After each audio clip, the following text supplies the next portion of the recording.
преходника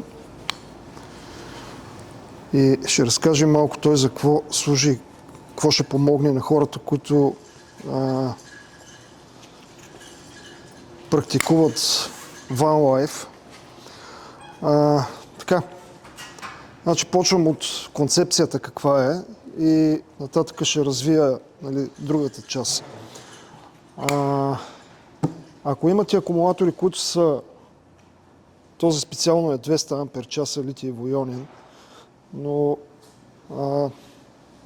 има и по-големи акумулатори, примерно 310 ампера, може да сложите 2 по 310.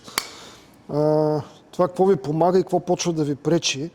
Значи при големия капацитет акумулатори трябва да има и много голямо зарядно, което може да ги зарежда. В случая този акумулатор, който е на 200 ампер часа, BMS системата позволява да го зарежда с 200 ампер часа. Говорим за литиево-ионните акумулатори.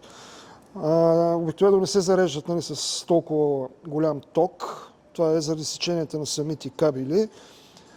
Има зарядни, нали, които, примерно това е един мултиплюс, който е комбинирано зарядно с инвертор, който е 1600 волт ампера. Зарядното му е на 70 ампера, съответно работи на 12 волта. Така, сами мога да видите за 70 ампера зарядно с каква дебелина са кабелите. Това са 35 квадрата кабели. Съответно има температурен сензор, който е към инвертора и съответно има вход за 220 и изход за 220. Той е с вграден ключ вътре, който пак превключва между мрежово и инверторно напрежение. Сега друг тип зарядни са, масовите зарядни са ето този тип, но това е много малко зарядно. В случая това зарядно е 16 ампера.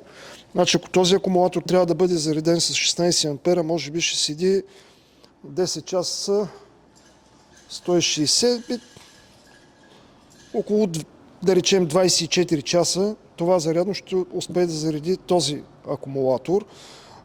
Трябва да се знае, че за литиево-ионните акумулатори трябва много добре да се четат данните на производителя, нали, с какво напрежение и с какъв ток могат да бъдат зареждани.